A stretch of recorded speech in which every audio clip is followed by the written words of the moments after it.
92ನೇ ಇಸ್ವಿಯಲ್ಲಿ 3 ಲಕ್ಷ ರೂಪಾಯಿ ಅಂದ್ರೆ ಅದು ಸಣ್ಣ ಅಮೌಂಟ್ ಆಗಲ್ಲ. ಒಂದು ಇನ್ಸ್ಟಿಟ್ಯೂಟ್ ಅನ್ನ ನೀವು ಹುಟ್ಟು ಹಾಕಿದಾಗ ಅದು ಕಣ್ಣು ಮುಂದೆ ಸುಟ್ಟು ಹೋದಾಗ ಆಗತಕ್ಕಂಥ ನೋವು ಸಂಕಟ ಏನಿದೆ ಅಲ್ಲ, ಅದಕ್ಕೆ ಯಾವುದೇ ಪದಗಳಿಲ್ಲ. ಆ ಕ್ಷಣ ನಿಮ್ಗೆ ಏನ್ ಫೀಲ್ ಅನ್ಸಿತ್ತದು? ಮೇಡಮ್, ನನಗೆ ಅವತ್ತು ಆದಾಗ ಒಂದು 2 ದಿನ ನನ್ನ ಮೈಂಡ್ ಬ್ಲ್ಯಾಂಕ್ ಆಗಿತ್ತು ಅವತ್ತು. ಹೆಂಗಪ್ಪ ಇದು ಅಂತ ಹೇಳಿ. ಬಟ್ ಒಬ್ಬ ಮನುಷ್ಯ ಅವತ್ತು ಕೋವಿಡ್ ಕರ್ಫ್ಯೂ ಇತ್ತು ಧಾರವಾಡದಲ್ಲಿ, ಜನಕ್ಕೆ ಹೋಗಕ್ಕೆ ಆಗ್ತಿರ್ಲಿಲ್ಲ. ಒಬ್ಬ ಮನುಷ್ಯ ಬಂದು ನನಗೇನು ಹೇಳಿದ್ನಂದ್ರೆ, ನಂದು 8,000 ರೂಪಾಯಿದ್ದು ಒಂದು VCP ಇದೆ, PCR ಅಂತಿತ್ತು ಅವಾಗ, ಅದನ್ನ ಕೊಟ್ರೆ ಸರ್ ಇಲ್ಲಿಗೆ ನೀನು ಬಿಡಲ್ಲ ಅಂತ ನಾವು. ಅಯ್ಯೋ, ನನಗೆ 8,000 ರೂಪಾಯಿ ಎಲ್ಲಪ್ಪ ಹುಟ್ಸೋದು ಅಂತ ಹೇಳಿದೆ. ನಮ್ಮ ತಂದೆ ಕೇಳಿದ್ರೆ, ನಂದು ಅಣ್ಣನ ಮದುವೆ ಮಾಡಿದನಪ್ಪ, ನನ್ನ ಕಡೆ ದುಡ್ಡಿಲ್ಲ ಅಂತ ಹೇಳಿದ್ರು.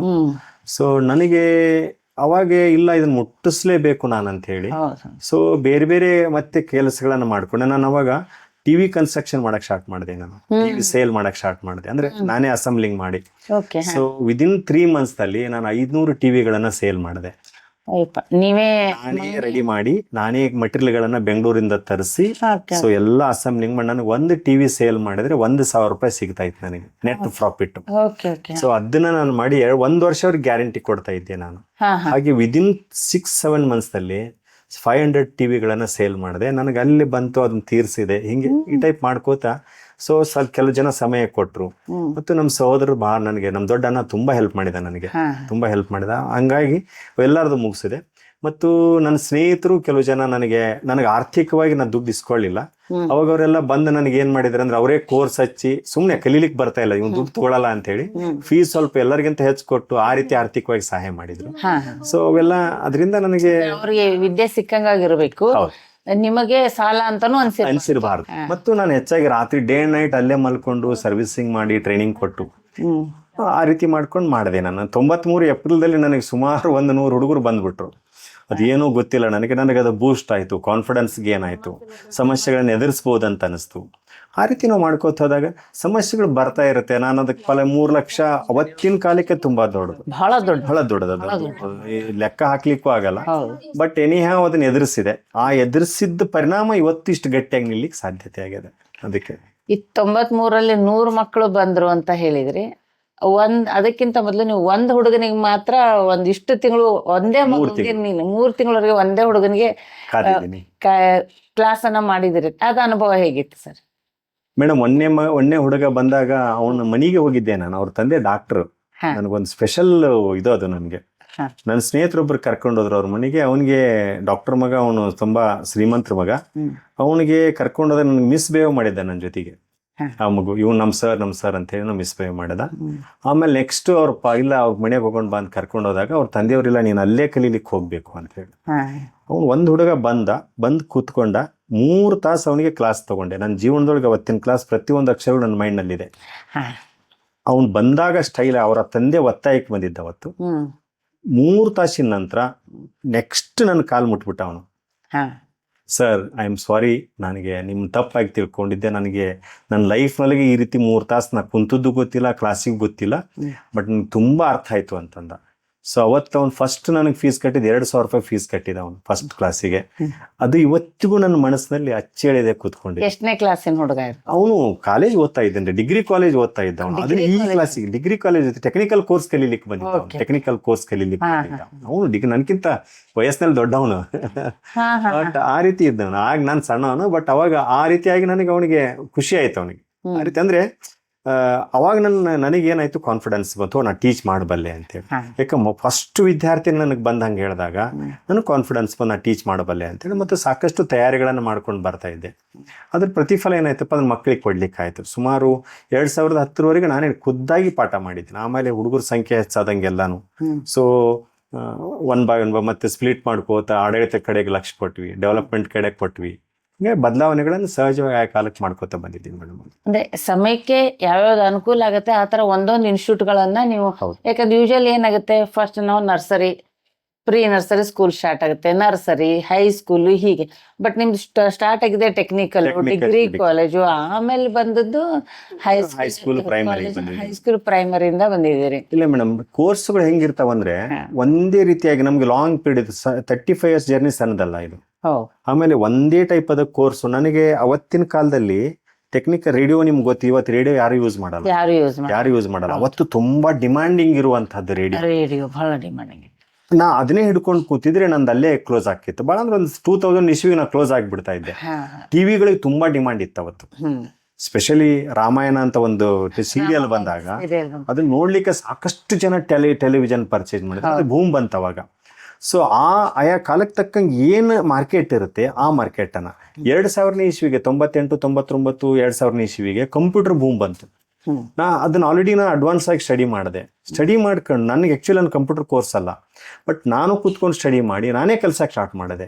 ಹಾಗಾಗಿ ನಮ್ಗೆ ಏನಾಗ್ಬಿಡ್ತಲ್ಲ 700, 800, 1400, 1500 ಹುಡುಗರು ಗಂಟಲೆ ಕಂಪ್ಯೂಟರ್ಗೆ ಬಂದು ನಮ್ದು 1-2 ತಾಸಿನ ಬ್ಯಾಚ್ ಮಾಡ್ತಾ ಇದ್ವಿ ನಾವು. ಸುಮಾರು ಕಂಪ್ಯೂಟರ್ಗಳನ್ನು ತೆಗೆದೆ. ಆ ಒಂದು ಕಂಪ್ಯೂಟರ್ ತೆಗಿತಿದ್ವಿ ಹಿಂಗೆ. ಮತ್ತು ಸಾಕಷ್ಟು ಜನರ ನನಗೆ ಸಲಹೆಗಳನ್ನು ಕೊಟ್ಟಿದ್ದಾರೆ. ಆರ್ಥಿಕವಾಗಿ ಕಂಪ್ಯೂಟರ್ ಕಲಿಯೋದು ಒಂದು ದೊಡ್ಡ ಕೋರ್ಸ್ ಮೇಡಮ್. ಅದಕ್ಕೆ ಬಹಳ ಜನಕ್ಕೆ ಗೊತ್ತಿರ್ಲಿಲ್ಲ, ಬಹಳ ಜನಕ್ಕೆ ಗೊತ್ತಿಲ್ಲ. ಅವೆಲ್ಲರೂ ನಾನು ಆಮೇಲೆ ಇದು ಗೌರ್ಮೆಂಟ್ ಎಂಪ್ಲಾಯೀಸ್ಗೆ ಕೊಟ್ವಿ, ಒಂದೊಂದು ಸ್ಕೂಲ್ ಟೀಚರ್ಸ್ಗೆ ಕೊಟ್ವಿ, ಎಲ್ಲ ನಾ ಹಿಂಗೆ ಅಡ್ಡಾಡ್ ತೊಗೊಂಡು ಬರ್ತಾ ಇದ್ದೆ. ಸೊ ಒಳಗಡೆ ಬಂದಾಗ ನಮ್ಮ ಬಾಯಿ ಏನ್ ಮಾಡ್ತಾ ಇದ್ಲ ಅಂದ್ರೆ ಸಂಪೂರ್ಣವಾಗಿ ಕಂಪ್ಯೂಟರ್ ಬಹಳ ಸ್ಟ್ಯಾಂಡರ್ಡ್ ಇತ್ತು. ಕಂಪ್ಯೂಟರ್ ಟ್ರೈನಿಂಗ್ ಇನ್ಸ್ಟಿಟ್ಯೂಷನ್ ಮಾಡ್ಲಿಕ್ಕೆ ಕ್ಲಾಸ್ ಚೆನ್ನಾಗಿ ಮಾಡ್ತಾ ಇದ್ಲು. ಅವಳು ಬಂದ್ಮೇಲೆ ನನ್ಗೆ ತುಂಬಾ ಮಲ್ಟಿಪಲ್ ಸಪೋರ್ಟ್ ಆಯ್ತು ನನಗೆ. ಯಾಕಂದ್ರೆ ಅವಳು ಇಂಟರ್ನಲ್ ಸ್ಟಾರ್ಟ್ ಮಾಡಿಲ್ಲ, ನಾವು ಹೊರಗಡೆ ಬಿದ್ದೆ.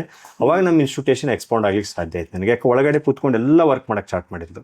ನಾವು ಹೊರಗಡೆ ಹೋದೆ, ಮಾರ್ಕೆಟಿಂಗ್ ಮಾಡಿದೆ, ಸ್ಟೂಡೆಂಟ್ಸ್ ತಗೊಂಡ್ ಬಂದೆ, ಆಮೇಲೆ ಡಿಪಾರ್ಟ್ಮೆಂಟ್ ಟು ಡಿಪಾರ್ಟ್ಮೆಂಟ್ ಅಡ್ಡಾಡಿದೆ, ಡಿಪಾರ್ಟ್ಮೆಂಟ್ ಅದು ಹುಡುಗರು ತಗೊಂಡ್ಬಂದೆ, ಸೋಷಿಯಲ್ ವೆಲ್ಫೇರ್ ಇಂದ ತಗೊಂಡ್ ಬಂದೆ, ಆಮೇಲೆ ನೆಕ್ಸ್ಟ್ DC ಆಫೀಸ್ನಿಂದ ತಗೊಂಡ್ಬಂದ್ವಿ, ಸ್ಕೂಲ್ ಮಕ್ಳನ್ನ ತಗೊಂಡ್ ಬಂದ್ವಿ. ಸೊ ಒಟ್ಟು ಕಲಿಸ್ಬೇಕು ಅನ್ನುವಂಥದ್ದು. ಅವಾಗ ಗೌರ್ಮೆಂಟ್ ಇಂದ ಕೂಡ ಹೇಳ್ತಿದ್ರು, ಇಂಥ ಕೋರ್ಸ್ಗೆ ಕಾಲ್ ಮಾಡ್ತಿದ್ರು. ಹೌದು ಮೇಡಮ್, ನಿಮ್ಗೆ 500-1000 ಹುಡುಗರು ನಾನು ಸಮಾಜ ಕಲ್ಯಾಣ ವರ್ಷಕ್ಕೆ 500 ಹುಡುಗರು ಕಲಿಸಿದ್ದೀನಿ. 2000 ಇಸ್ವಿಯಿಂದ 2005 ಪ್ರತಿ ವರ್ಷ 500 ಮಕ್ಕಳಿಗೆ ಕಲಿಸಿದ್ದೀನಿ ನಾನು. ಕಂಪ್ಯೂಟರ್ ಕೋರ್ಸು ಕಲಿಸಿದ್ದೀನಿ, ಟೆಕ್ನಿಕಲ್ ಕೋರ್ಸು ಇವತ್ತಿಗೂ ಇದಾವೆ ಕೋರ್ಸು. ಬಟ್ ಅವತ್ತಿನ ರೀತಿ ನೀತಿನೇ ಬೇರೆ, ಇವತ್ತೆಲ್ಲ ಆನ್ಲೈನ್ ಆಗಿದಾವೆ.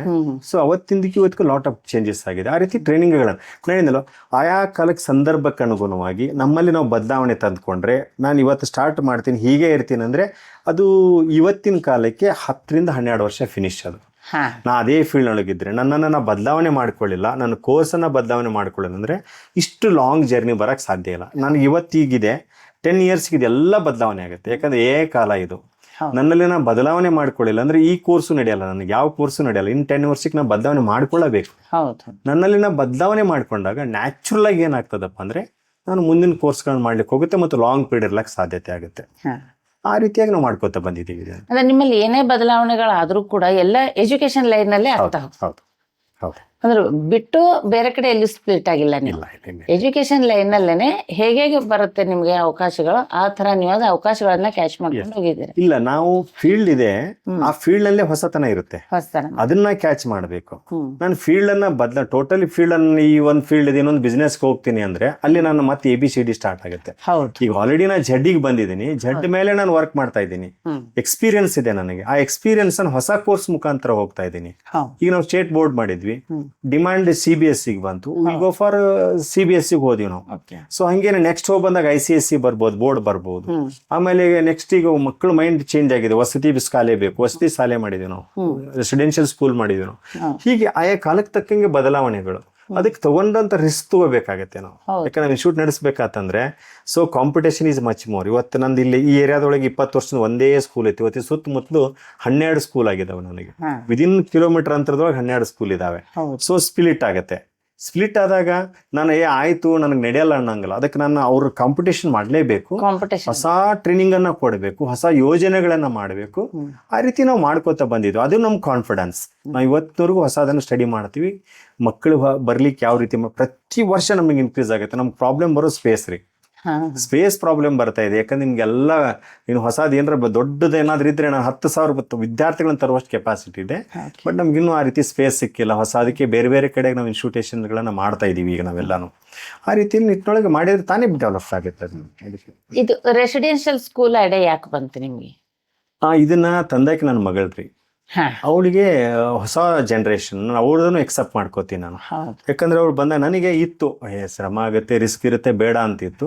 ಅವಳು ಬಂದಾಗ ಪಾಪ ನೀನು ಒಂದು ಸ್ಟೆಪ್ ಹೋಗ್ಬೇಕಾದಾಗ ನಾವು ಹೊಸ ಸ್ಟೆಪ್ ಅನ್ನು ಇಡಬೇಕು. ಯಾಕಂದ್ರೆ ಎಲ್ಲ ತಂದೆ ತಾಯಿಗಳು ಹೆಂಗೆ ಯೋಚನೆ ಮಾಡ್ತಾ ಇದ್ದಾರೆ ಅಂದ್ರೆ ಇವತ್ತು ರೆಸಿಡೆನ್ಷಿಯಲ್ ಇಡಬೇಕು ಅಂತ ಹೇಳಿ. ಯಾಕೆ ಅವರಲ್ಲಿ ರೆಸಿಡೆನ್ಷಿಯಲ್ ಇಡಬೇಕು ಅಂತ ಬಂತಂದ್ರೆ ಮಕ್ಕಳು ಮೊಬೈಲ್ ಗೀಳಾಗಿದ್ದಾರೆ, ಆಮೇಲೆ ಮನೆಯೊಳಗೆ ತಂದೆ ತಾಯಿ ಮಾತು ಕೇಳ್ತಾ ಇಲ್ಲ. ಸೊ ಆಮೇಲೆ ಬೇರೆ ಬೇರೆ ಆಕ್ಟಿವಿಟೀಸ್ಗಳಲ್ಲಿ ಪಾಲ್ಗೊಳ್ತಾ ಇದ್ದಾರೆ ಹೈಸ್ಕೂಲ್ ಮಟ್ಟದೊಳಗೇನೆ. ಅದಕ್ಕೆ ಅವ್ರನ್ನ ನಾನು ಹಾಸ್ಟೆಲ್ನಲ್ಲಿ ಇಟ್ಟರೆ ಒಂದೇನೋ ಬದಲಾವಣೆ ಬರ್ತನ್ನುವಂಥ ಮೈಂಡ್ ಬಂದಿದೆ ಅಂತೇಳಿ ನನಗೆ ಸಲಹೆ ಕೊಟ್ಲು. ಸೊ ನನಗೆ ಸೂಕ್ತ ಅನಿಸ್ತು ಮತ್ತು ಅದರಿಂದ ನಮ್ಮ ಸ್ಟ್ರೆಂತ್ ಇನ್ಕ್ರೀಸ್ ಆಯಿತು. ಯಾಕಂದ್ರೆ we are restricted to Dharwad only, ನಾವು ಬರೀ ಧಾರವಾಡಕ್ಕಷ್ಟೇ ರಿಸ್ಟ್ರಿಕ್ಟೆಡ್ ಆಗಿದ್ವಿ. ಸೊ ಅದನ್ನ ದಾಟಿ ನಾವು ಬೇರೆ ಜಿಲ್ಲೆಗಳಿಗೆ ಹೋದ್ವಿ. ಅದಕ್ಕೆ ಬರಬೇಕಾದ್ರೆ ನಾವು ರೆಸಿಡೆನ್ಷಿಯಲ್ ಮಾಡಲೇಬೇಕು, ಇಲ್ಲಾಂದ್ರೆ ನಾವು ಧಾರವಾಡ ಸುತ್ತಮುತ್ತಲ ಇಷ್ಟೇನೆ ನಾವು ಕಂಪ್ಲೀಟ್ ಆದರೆ ಎಷ್ಟು ಜನ ತರ್ಬೋದು, ಭಾಳ 1000 12 ಲಾಸ್ಟ್ ಅದು. ಅದನ್ನ ಮೋರ್ ದೆನ್ ದ್ಯಾಟ್ ಹೋಗ್ಲಿಕ್ಕೆ ಆಗಲ್ಲ. ಅವಾಗ ನಾವು ಬೇರೆ ಕಡೆಗೆ ಬೇರೆ ಕ್ಷೇತ್ರಕ್ಕೆ ಹೋಗಲೇಬೇಕು.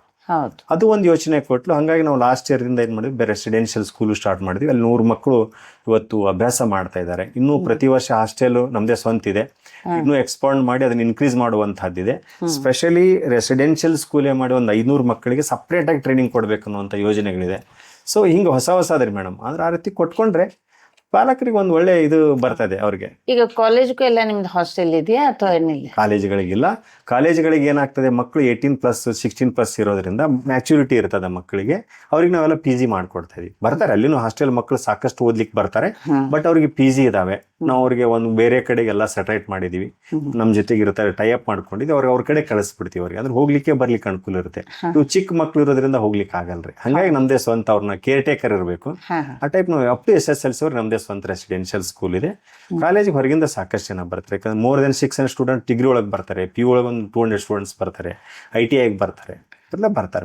ನಾನು ಬಂದಾಗ ಅಲ್ಲಿ ಮಕ್ಕಳೆಲ್ಲ ಬಂದ್ರು ಮಾತಾಡ್ತೀವಿ. ಸುಮಾರು 3ನೇ ಕ್ಲಾಸಿನ ಮಕ್ಕಳಿಂದ ಕೂಡ ಅಲ್ಲಿ ಹೌದು ಮೇಡಮ್ ರೆಸಿಡೆನ್ಷಿಯಲ್ ಹಾಸ್ಟೆಲ್ ಇದ್ದಾರೆ. ಪಾಲಕರು 1ನೇ ಕ್ಲಾಸಿನ ಮಕ್ಕಳಿಗೂ ಬಿಡಾಕ್ ರೆಡಿ ಇದ್ದಾರೆ. ಹೌದು, ಖಂಡಿತವಾಗ್ಲು. ಯಾಕಂದ್ರೆ ಈಗಿಂದ ದುನಿಯಾನೇ ಹಂಗಿದೆ. ಆಮೇಲೆ ಮೊದಲಾದ್ರೆ ಏನಾಗ್ತಿತ್ತು, ಎಲ್ಲ ಜಾಯಿಂಟ್ ಫ್ಯಾಮಿಲಿ ಇರ್ತಿತ್ತು, ಸುಮಾರು ಜನ ಮಕ್ಳು ಇರ್ತಿದ್ರು, ಓಡಾಡ್ತಿದ್ರು, ಎಲ್ಲಾ ಮಾಡ್ತಿದ್ರು.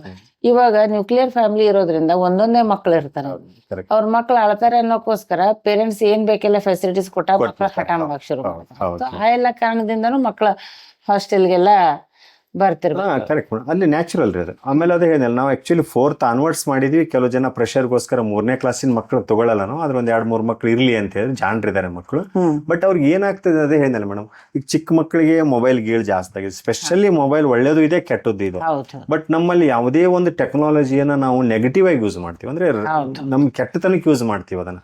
ಅದರಷ್ಟು ಯುಟಿಲೈಸೇಷನ್ ಇವತ್ತು ನಮಗೆ ಒಂದು ಪತ್ರಿಕೆ ಓದಬೇಕಾದ್ರೆ ತುಂಬಾ ಕಷ್ಟ ಇತ್ತು. ಇವತ್ತು ಪ್ರತಿ ಕ್ಷಣದಲ್ಲಿ ನನಗೆ ಮೆಸೇಜ್ ಸಿಗುತ್ತೆ ಥ್ರೂ ಮೊಬೈಲ್. ಅದನ್ನ ಅಡ್ವಾಂಟೇಜ್ ಆಗಿ ತಗೋಬೇಕು ನಾನು. ಆಮೇಲೆ ಅಷ್ಟೇ ಡಿಸ್ಅಡ್ವಾಂಟೇಜ್ ಪ್ರತಿಯೊಂದೊಳಗೆ ಇರುತ್ತೆ, ಎಲ್ಲದ್ರಾಗಿರುತ್ತೆ. ಒಂದು ಯಾವ್ದಾರ ಒಂದು ಇವತ್ತು ಒಂದು ಟೌನ್ಶಿಪ್ ಮಾಡ್ಬೇಕಾತಪ್ಪ ಅಂದ್ರೆ ಅಲ್ಲಿ ಪ್ರಾಬ್ಲಮ್ಸ್ ಇರೋದೇನೆ. ಅದನ್ನ ಹೊಸದ್ ಏನಾರ ಮಾಡ್ಬೇಕಾದ್ರೆ, ಈಗ ನಾನು ರೋಡ್ ಮಾಡ್ಬೇಕಾದ್ರೆ ಯಾವ್ದಾರ ಒಂದು ಜಾಗ ತಗೊಳ್ಳೇಬೇಕಲ್ವಾ, ಅಲ್ಲಿ ಪ್ರಾಬ್ಲಮ್ ನನಗೆ ನನ್ನ ಜಾಗ ಹೇಗೆ ತಗೋತೀರ ಅಂದ್ರೆ ಅಲ್ಲಿ ಅಡ್ವಾಂಟೇಜ್ ಇದೆ, ಡಿಸ್ಅಡ್ವಾಂಟೇಜ್ ಇದೆ.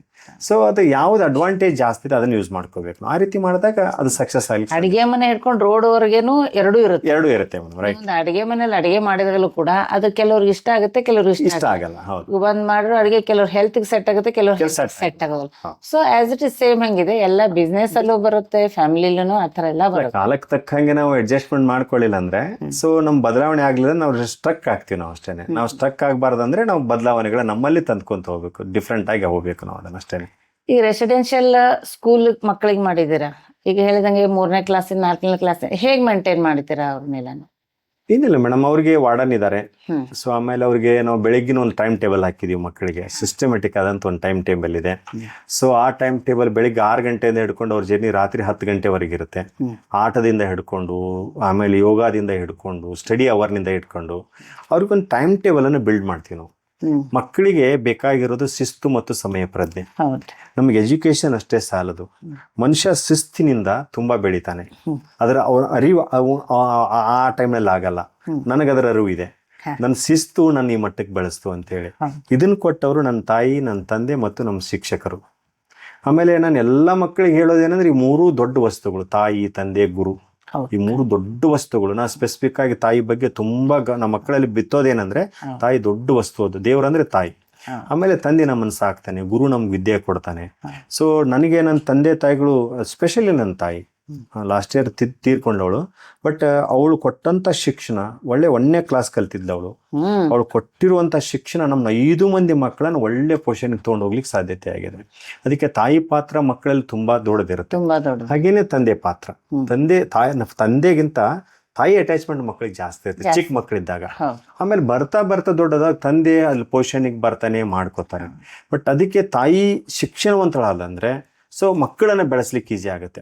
ಬಟ್ ನೀವು ಸ್ಟಾರ್ಟಿಂಗ್ನಲ್ಲೇ ಹೇಳ್ದಂಗೆ ಮಕ್ಕಳಿಗೆ ನಮ್ಮ ತಂದೆ ನನಗೆ ಒಂದು ಮಾತು ಕೇಳಿದ್ರು. ನಾವು ತುಂಬ ನಮ್ದೊಂದು ಜಾಯಿಂಟ್ ಫ್ಯಾಮಿಲಿ ಅಲ್ಲ, ನಮ್ಮ ತಂದೆ ತಾಯಿ ನಾವು 5 ಮಂದಿ ಮಕ್ಕಳು ಒಂದು ಗ್ರೂಪ್ ಆಗಿ ನಾವು ಹೈಸ್ಕೂಲ್ದಿಂದ ನಮ್ಮ ತಂದೆ ಡಿಸ್ಕಷನ್ಗೆ ಕುಂದಿರ್ತಿದ್ರು. ಒಂಥರ ಏನೋ ಡಿಫ್ರೆಂಟ್ ನನ್ನ ಫ್ಯಾಮಿಲಿ. ನಾವು ರಾತ್ರಿ ಎಲ್ಲ ಊಟಕ್ಕೆ ಕೂತ್ಕೊಳ್ಬೇಕು, ಎಲ್ಲರೂ ಕೂತ್ಕೊಂಡೇ ಮಾಡಬೇಕು. ಅವಾಗೆಲ್ಲ ನಮಗೆ ಇವೆಲ್ಲ ಡೈನಿಂಗ್ ಟೇಬಲ್ ಇರಲಿಲ್ಲ, ನೆಲದ ಮೇಲೆ ಕೂತ್ಕೊಂಡು ಊಟ ಮಾಡಬೇಕು. ಅವಾಗ ನಮ್ಮ ಡಿಸ್ಕಷನ್ ಒಂದು half an hour ಡಿಸ್ಕಷನ್. ನಮ್ಮ ತಾಯಿಯಲ್ಲಿ ಅಡಿಗೆ ಮಾಡಿ ಬಿಸಿ ಅಡಿಗೆ ಮಾಡಿ ಹಾಕ್ತಾ ಇದ್ಲು, ನಾವೆಲ್ಲರೂ ಕೂತ್ಕೊಂಡು ಊಟ ಮಾಡ್ತಾ ಇದ್ವಿ. ಸೊ ಅವಾಗ ನಮ್ಮ ಡಿಸ್ಕಷನ್ ಚಾಲು ಆಗ್ತಾ ಇತ್ತು, ಹೇಗೆ ಏನು ಅಂತೇಳಿ. ಆ ಡಿಸ್ಕಷನ್ಗಳು ನಮ್ಮನ್ನ ಮೋಟಿವೇಟ್ ಮಾಡ್ತಾ ಇದ್ವು. ಆಮೇಲೆ ದಿನನಿತ್ಯದ ಘಟನೆಗಳನ್ನ ನಮ್ಮ ತಂದೆ ಬಂದು ಹೇಳ್ತಾ ಇದ್ರು, ನಮ್ಮ ತಾಯಿ ಹೇಳ್ತಾ ಇದ್ರು, ಮತ್ತು ನಾವು ಹೇಳ್ತಾ ಇದ್ವಿ. ನಮಗೆಲ್ಲ ಒಂದು ಅವಕಾಶ ಕೊಡ್ತಾ ಇದ್ರು. ಹೇಳುವಂತ ಸಂದರ್ಭದೊಳಗೆ ಅಲ್ಲಿ ಏನಾದ್ರೂ ಕರೆಕ್ಷನ್ ಬಂದ್ರೆ ನಮ್ಮ ತಂದೆ ತಿದ್ದಿದ್ರು, ನಮ್ಮ ತಾಯಿ ತಿದ್ದಿದ್ರು ನಮ್ಗೆ. ಯಾಕಂದ್ರೆ ಅವ್ರ ಅನುಭವ ಇತ್ತು, ಅವ್ರಿಗೆ ಜೀವನದ ಅನುಭವ ಇತ್ತು, ಕಷ್ಟಗಳು ನಮ್ಗಿಂತ ಕಷ್ಟಗಳನ್ನ ಅನುಭವಿಸ್ತಾರೆ ಅವರು. ಆ ರೀತಿಯಾಗಿ ಅವ್ರು ಬೆಳೆಸ್ಕೊಂಡ್ ಬಂದಾಗ ಆಮೇಲೆ ಅವ್ರು ನಮಗೆ ಒಂದು ಪ್ರಶ್ನೆ ಕೇಳಿದ್ರು ಸ್ಟಾರ್ಟಿಂಗ್ ನಲ್ಲಿ, ನಿಮ್ಗೆ ಆಸ್ತಿ ಮಾಡ್ಲ ನಿಮ್ಮನ್ನ ಆಸ್ತಿ ಮಾಡ್ಲಿ ಅಂತ ಹೇಳಿ. 5 ಮಂದಿ ಕೂತ್ಕೊಂಡಿದ್ವಿ ನಾವು.